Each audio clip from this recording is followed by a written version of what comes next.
नमो नारायण, नमो नारायण। जय गौ माता, वंदे मातरम। आप हार्दिक को प्रणाम और हृदय से ओम शम शनिश्चराय नमः। दर्शकों, मित्रों, साथियों, संतों का वचन है कि दिखावा और झूठ बोलकर व्यवहार बनाने से अच्छा है सच बोलकर दुश्मन बना लो। और ऐसा आपने कर दिया तो आपके जीवन में कभी विश्वासघात नहीं होगा, ऐसा संतों और मेरा दोनों का अनुभव है साथियों। ओम नमो नारायण। मित्रों, साथियों, ग्रह काउंसिल के सबसे नैसर्गिक शुभ ग्रह देवगुरु बृहस्पति 18 अक्टूबर 2025 को अपनी उच्च राशि कर्क में संचरण करेंगे रात्रि 9:46 पर। मित्रों, साथियों, देवगुरु बृहस्पति 9 के 9 ग्रहों में सबसे अति शुभ ग्रह है, नैसर्गिक शुभ ग्रह है। और कर्क राशि में आना सोने में सुहागा है। 11 नवंबर को बृहस्पति देव कर्क राशि में वक्री होंगे। जब कोई ग्रह वक्री होता है तो चेष्टा बल बढ़ता है, पावर आती है। और देवगुरु बृहस्पति नैसर्गिक शुभ ग्रह है, अपनी उच्च राशि में आ रहे हैं तो शुभता में और बढ़ोतरी हुई। और ऊपर से जब वो वक्री होंगे तो उनका चेष्टा बल बढ़ेगा, यानी बृहस्पति देव और शुभ अवस्था में संचरण करेंगे। 5 दिसंबर 2025 को बृहस्पति वक्री अवस्था में मिथुन राशि में प्रवेश करेंगे। तो 18 अक्टूबर से लेकर 5 दिसंबर तक ये 2 महीना बृहस्पति देव अति शुभ और अनुकूल फल प्रदान करेंगे 12 के 12 राशियों के लिए। यहां मैं मैदनी की चर्चा नहीं कर रहा हूं, क्योंकि वीडियो जब बड़ा हो जाता है और जब मैदनी की बात आती तो राष्ट्र की बात आती तो बहुत से लोग फिर वो कमेंट करते हैं कि साहब आप राजनीति की बात करें। लेकिन राष्ट्र को समझना चाहिए और राष्ट्र की गणनाओं पर भी ध्यान देना चाहिए। ग्रह योगा योग 12 राशियों पर क्या प्रभाव डालेंगे, इस वीडियो में मैं इसी पर चर्चा करूंगा। मैदनी का मैं अलग से वीडियो बनाऊंगा। और जब 5 दिसंबर को वक्री अवस्था में बृहस्पति मिथुन राशि में प्रवेश करेंगे तो वर्ष के अंत तक ये फिर मिथुन राशि में रहेंगे। मित्रों, साथियों, मेरा शोध, मेरा अध्ययन, मेरी साधना मैं आपके सामने रखता हूं। न मुझे तर्क करना आता है, न मैं विवाद करता हूं, न मैं दावे करता हूं। ये मेरे विचार है, मानो न मानो आपकी मर्जी। मैंने हमेशा पाया है कि बृहस्पति देव, शनि देव और राहु देव किसी भी रूप में कनेक्शन हो जाए तो कई बार जीवन में बाहर और खुशियां लेकर आता है, ऐसा मैंने देखा है। 18 अक्टूबर से लेकर 5 दिसंबर तक बृहस्पति देव, राहु देव और शनि देव का कहीं न कहीं कनेक्शन है। बृहस्पति देव और राहु देव षडाष्टक संबंध, शनि देव और राहु देव द्विद्वादश संबंध, सूर्यदेव, मंगल देव, बुध देव, शनि देव का और शुक्रदेव का, बुध देव का षडाष्टक संबंध है। जब जब बृहस्पति देव और शनिदेव का मिलन होता तो मैंने सदा आप लोगों से कहा कि मणिकांचन योग बनता है। और फिर राहु देव का योग भी बन रहा है, तो ये बहुत बड़ी योग्यता और बहुत बड़ी विजडम का निर्माण करता है। यदि ये योग आपकी जन्म कुंडली में केंद्र में बन जाए और बृहस्पति देव केंद्र और त्रिकोण के मालिक हो जाए, त्रिकोण में इसकी पोजीशन आ जाए, बहुत योगकारी पोजीशन बन जाती है। इसलिए मेरा निवेदन है कि बड़े बड़े शब्दों से भयभीत नहीं होना, भ्रमित होने की जरूरत नहीं है। क्योंकि राहुदेव और बृहस्पति देव का जो संबंध बन रहा है, षडाष्टक संबंध बन रहा है, इससे भयभीत होने की जरूरत नहीं। कोई पहाड़ नहीं टूटेगा। देवगुरु बृहस्पति है, धर्म के कारक है और 9 ग्रहों में सबसे नैसर्गिक शुभ ग्रह है। क्या उनका प्रभाव राहुदेव पर नहीं पड़ेगा? राहुदेव शांत ही बृहस्पति देव से होते हैं।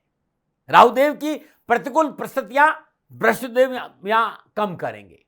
पुनः याद दिला रहा हूं कि शनिदेव और बृहस्पति देव का नवम पंचम संबंध है और ये मेरी जीवन की यात्रा, ज्योतिष की यात्रा का अद्भुत संबंध है।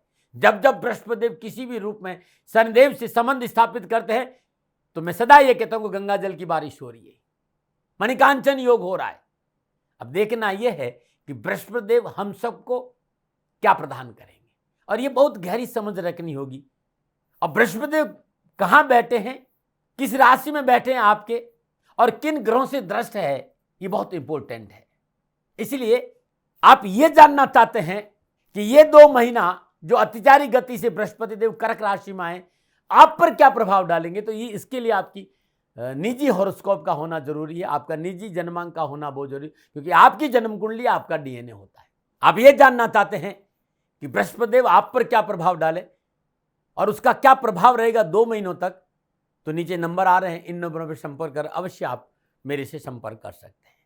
मित्रों साथियों, देवगुरु बृहस्पति के पास में स्पेशल पावर है, एक बैलेंसिंग है उनकी दृष्टि। जहां उनकी दृष्टि पड़ती है वहां अमृत की बरसात होती है। अब एक बात और ध्यान रखना मित्रों साथियों, बृहस्पति देव के साथ राहुदेव और शनिदेव की आपकी जन्म कुंडली में अभी संतुलित होंगे और राहुदेव शनिदेव को अपना गुरु मानते हैं। और इस समय बृहस्पति देव स्वयं अपने ही नक्षत्र में यानी पुनर्वसु नक्षत्र में संचरण कर रहे हैं। बहुत ही शुभ प्रभाव देखने को मिलेगा। ये जो देवादिदेव शनिदेव और देवगुरु बृहस्पति का नवम पंचम संबंध है, ये 12 के 12 राशियों को कुछ न कुछ लाभ जरूर देगा। और मैं तो सदा एक बात कहता हूं कि बृहस्पति देव और शनिदेव का नवम पंचम संबंध पोबारा 25 है। शनिदेव बृहस्पति देव की राशि मीन में संचरण कर रहे हैं और शनिदेव बृहस्पति देव की राशि मीन में संचरण कर रहे हैं और मीन राशि के अधिपति बृहस्पति देव कर्क राशि में संचरण कर रहे हैं। ये नवम पंचम युग अपने आप में बड़ा अद्भुत है। इस समय शनिदेव की दृष्टि भी बड़ी परिपक्व और परिशुद्ध हो जाएगी। बृहस्पति देव देने को तैयार बैठे हैं और शनिदेव उनके साथ है नवम पंचम। तो ये जो मणिकांचन योग है, इस समय बृहस्पति देव बरसेंगे साथियों। बृहस्पति देव होंगे दातार, भरेंगे आपकी झोली, मिटेंगे आपके कष्ट, घर में आएगी सुख शांति। क्योंकि बृहस्पति देव विद्या, धन, ज्ञान, संतान, परिवार, स्वाग का कारक है। सहधर्म में व्यवसाय संबंधी कार्यों का प्रतिनिधित्व करते हैं। नवग्रह मंडल में गोचर के अंदर शनिदेव और बृहस्पति दोनों की विशेष भूमिका है। ये दोनों ही ग्रह अच्छी स्थिति में हो तो पूरे विश्व में अमन, चैन और शांति रहती है। एक महत्वपूर्ण बात और, इन दोनों ग्रहों के पास 3 पूर्ण दृष्टियां है। बृहस्पति देव पंचम, सप्तम और नवम दृष्टि और शनिदेव को तीसरी, 7वीं और 10वीं दृष्टि है। मानव जीवन पर बृहस्पति देव का अपना एक प्रभाव है साथियों। जीवन के सुख, स्वास्थ्य, समृद्धि, सकारात्मकता बिना देवगुरु बृहस्पति की कृपा से मिल नहीं सकती। यदि हम लोगों की जन्मकुंडली में बृहस्पति अनुकूल है, हमारे जीवन की गाड़ी सुगमता से अपने अक्षत आगे बढ़ जाएगी, जीवन में अनुकूलता आएगी, जीवन की उत्तरी पटरी पुनः पटरी पर आने लगेगी। 18 अक्टूबर 2025 से लेकर 5 दिसंबर तक कैरियर, कारोबार, परिवार, स्वास्थ्य, शिक्षा, समाज, राजनीतिक, सेवा मतलब पुनः अच्छे परिणाम देखने को मिलेंगे। गति नजर आएगी क्योंकि बहुत अद्भुत राशि परिवर्तन होने जा रहा है। और राहुदेव इस समय अपने ही राशि में संचरण कर रहे हैं, कुंभ राशि में। और कुंभ राशि शनिदेव की मूल त्रिकोण राशि, लेकिन राहु अनऑर्थोडॉक्स है, राहु अनकन्वेंशन है, राहु एम्पलीफायर है। यह कॉम्बिनेशन क्रांतिकारी विचारों का संकेत भी दे रही है। विश्व में नई व्यवस्थाओं का संकेत नजर आ रहा है। एक नया रूप धर्म को लेकर सामने आएगा, ऐसा मेरा अनुभव, ऐसी मेरी सोच में दावे नहीं करता। कहीं न कहीं पुरानी बेड़ियां टूटेगी, पुरानी व्यवस्थाएं टूटेंगी पूरे विश्व में, ऐसा मुझे नजर आ रहा है। मैंने कहा नहीं, मैदिनी पे मैं अलग से चर्चा करूंगा। लेकिन बृहस्पति देव 2 महीने के लिए अतिचारी गति से कर्क राशि में आ रहे हैं, तो 12 राशियों पर इसका क्या प्रभाव पड़ेगा? राशिफल आपके सामने है और ये राशिफल चंद्र राशि नाम राशि पर आधारित है। राशिफल पुरुषों के लिए भी है, महिलाओं के लिए भी है, बुजुर्गों के लिए भी है और बच्चों के लिए भी। राशिफल सबके लिए। हाँ, ये जनरल प्रेडिक्शन है। आप ये जानना चाहते कि आपके ऊपर बृहस्पति देव का क्या प्रभाव रहेगा, तो मित्रों साथियों, मैं ऑनलाइन बात करता हूं। इन नंबरों पर संपर्क करके निसंकोच आप मेरे से संपर्क कर सकते हैं। अब मैं राशि चक्र भव चक्र की पहली राशि यानी मेष राशि पर बृहस्पति देव के राशि परिवर्तन का क्या प्रभाव रहेगा, इसकी चर्चा करूंगा। नमो नारायण। और सबसे पहले अब मेष राशि वालों के लिए बृहस्पति देव नवम और द्वादश भाव के स्वामी होकर चतुर्थ भाव कर्क राशि में संचरण, और चौथा भाव आपका निजी सुख, आपका निजी प्लेजर है, आपका अपना परिवार, अपनी माता का भाव, आपकी प्रॉपर्टी है, आपका भूमि, भवन, वाहन सब चौथे घर में देखे जाते हैं। चतुर्थ भाव में विराजमान बृहस्पति देव पंचम पूर्ण अष्टम भाव में विराजमान मंगल देव की राशि वृश्चिक को देखेंगे। सप्तम दशा 10वें भाव में मकर राशि को देखेंगे और नवम दशा द्वादश भाव स्वराशि मीन को देख रहे हैं। उच्च राशि अवस्था में और अतिचारी गति से बृहस्पति देव का संचरण है। जैसा कि मैंने आपसे कहा कि चौथा भाव प्रॉपर्टी है, आपका घर है, आपकी गाड़ी है, आपका निजी सुख है, आपकी माता का घर है। यदि आपके जीवन में इन चीजों को लेकर कहीं कोई परेशानी, उठापटक और तनाव चल रहा है, तो उसमें राहत मिलेगी। आप घर खरीद सकते हैं, आप प्लॉट खरीद सकते हैं, आप घर में रेनोवेशन कर सकते हैं। यदि आपने निर्माण का कार्य शुरू किया और वो अधूरा पड़ा है, तो वो इस समय पुनः शुरू हो सकता है। पारिवारिक वातावरण बहुत अच्छा रहेगा। जीवन साथी के साथ संबंधों में प्रगाढ़ता आएगी और घर का वातावरण खुशनुमा और आमोद प्रमोद से भरा रहेगा। तीनों ही दृष्टियां, पंचम, सप्तम और नवम दृष्टि, ये अद्भुत है अपने आप में। 5वीं दृष्टि अष्टम भाव पर है, साधना की और मन अग्रसर होगा। पैतृक संपत्ति मिली, अकस्मात रुका हुआ धन प्राप्त होगा, नौकरी में जो विघ्न बाधा है वो दूर होगी। ये 2 महीना यानी 18 अक्टूबर से 5 दिसंबर तक मेष राशि वालों मिलेगा दीपावली का बम्पर बोनस, क्योंकि 11 नवंबर को बृहस्पति वक्री होंगे और एक घर पीछे का भी फल प्रदान करेंगे, 2 घरों का फल मिलेगा। तो जो गणना है उस बात का संकेत है कि रुका हुआ कारोबार शुरू होगा, नौकरी संबंधी बाधाओं से मुक्ति मिलेगी, बंद काम शुरू होंगे, 10वां हाउस कैरियर जॉब संबंधी मसले हल होंगे, बड़े बड़े लोगों से संपर्क बढ़ेगा, धार्मिक यात्राओं का योग है। बृहस्पति देव का कर्क राशि में आने से इमिग्रेशन संबंधी मामलों में सफलता मिलेगी और देश विदेश की यात्राओं का योग है। पुनः याद दिला रहा हूं, जो भाई बहन विदेशों में रह रहे हैं, उनका कारोबार है, उनका नौकरी है, ये समय पूर्णतः उनके पक्ष में है मेष राशि वाले, क्योंकि बृहस्पति देव अपने ही नक्षत्र में उचके हुए हैं। इंपोर्ट एक्सपोर्ट, एजुकेशन, मेडिकल जैसे क्षेत्रों में चाहे नौकरी कर रहे हो, चाहे ट्रेडिंग कर रहे हो, चाहे उनका खुद का व्यापार है, इसमें भी सफलता मिलेगी। ये मोटा मोटा मैं आपको बृहस्पति देव का कर्क राशि में संचरण का फल बता रहा हूं, लेकिन संपूर्ण ग्रहों की ग्रह योगा योग, दृष्टि संबंध, युति संबंध के हिसाब से अब मैं विस्तार से बात करूंगा कि 18 अक्टूबर से लेकर 5 दिसंबर तक मेष राशि वालों के लिए कामकाज, कारोबार, नौकरी, समाज, स्वास्थ्य, शिक्षा के दृष्टिकोण से बृहस्पति देव का उच्च राशि कर्क में संचरण का क्या प्रभाव पड़ेगा। और सबसे पहले मैं बात करूंगा कैरियर और कारोबार। मेष राशि वालों के लिए बृहस्पति अपनी सप्तम पूर्ण दशा 10वें भाव को देख रहे हैं, कर्क राशि में विराजमान है, सप्तम पूर्ण दशा से कर्म स्थान को देख रहे हैं। तो मेष राशि वालों के लिए यह समय सुफल देने वाला होगा। नवीन योजनाओं में प्रयत्न से सफलता प्राप्त होगी। यह समय पूर्ण सफलता का संकेत, मेहनत, परिश्रम, संघर्ष का पूर्ण फल प्राप्त होगा। वर्चस्व में वृद्धि होगी, रोजगार के साधन उपलब्ध होंगे, विशेषकर आय के साधनों में अनुकूल परिवर्तन आएगा। इस समय समाज में आपका वर्चस्व बढ़ेगा और मार्केट में आपकी साख बढ़ेगी। आपकी कार्यशैली की शत्रु भी प्रशंसा करेंगे। कारोबार में लाभ होगा। कारोबार में आ रही विघ्न बाधाएं, परेशान से मुक्ति मिलेगी और लाभ वृद्धि के एक से अधिक साधन उपलब्ध होंगे। वाद विवाद, कठिन संघर्ष से राहत मिलेगी। प्रॉपर्टी सेल परचेज का मौका मिलेगा। प्रॉपर्टी आप खरीद भी सकते हैं और प्रॉपर्टी आप बेच भी सकते हैं।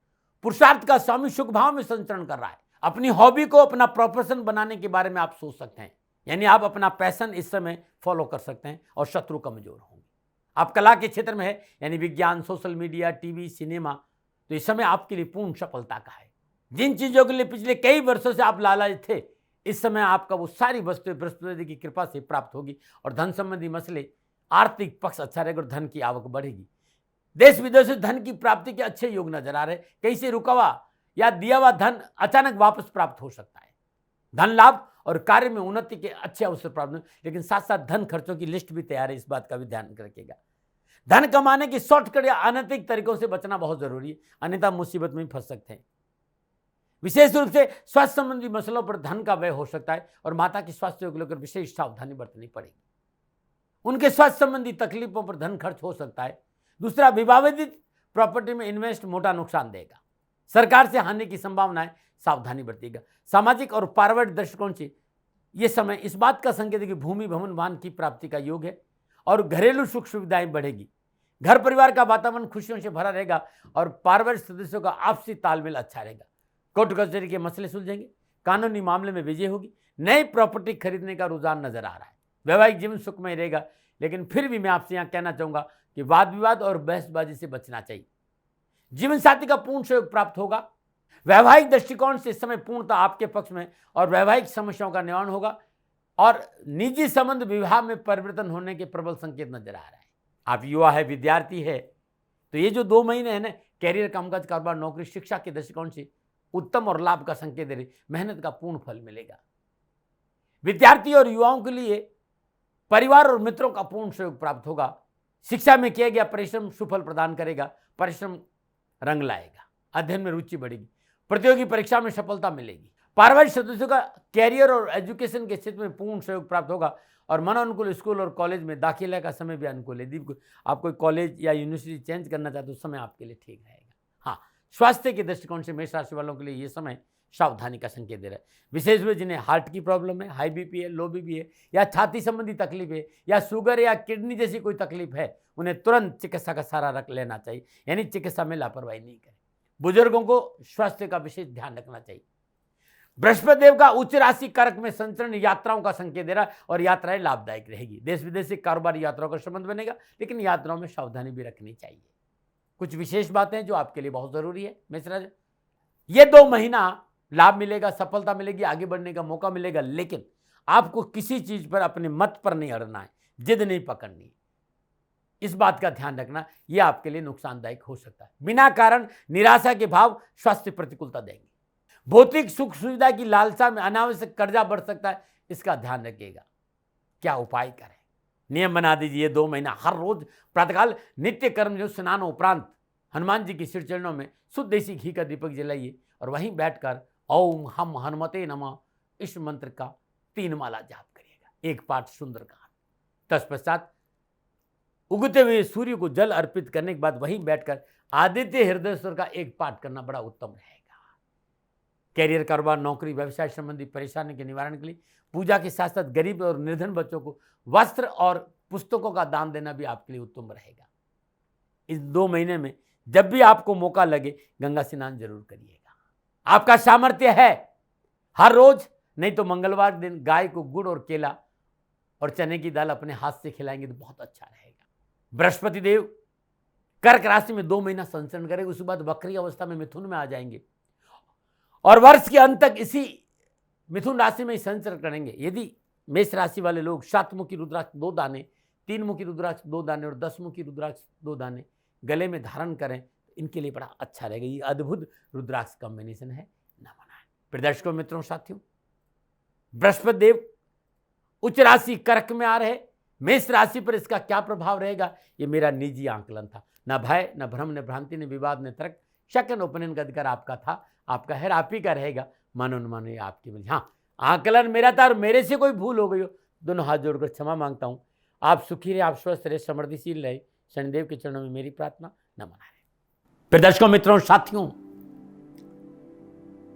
पूरा राष्ट्र ये जानता है कि मेरा जीवन गौ माता और बेटियों के लिए है। यत्र नारीस्तु पूजन्ते रमन्ते तत्र देवता। ठीक किसी तरह मेरा जीवन गौ माता की शरणागत है, उनके चरणों में है।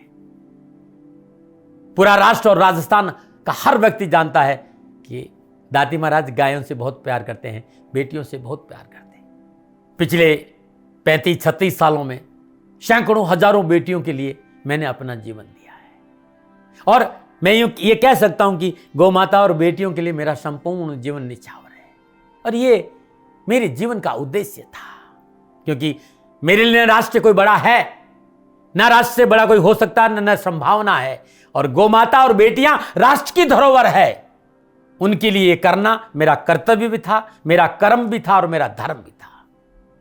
मैं आपको किसी वजह से नहीं सुना रहा हूं ये बात, बस खाली बता रहा हूं कि ये मेरे जीवन का लक्ष्य था।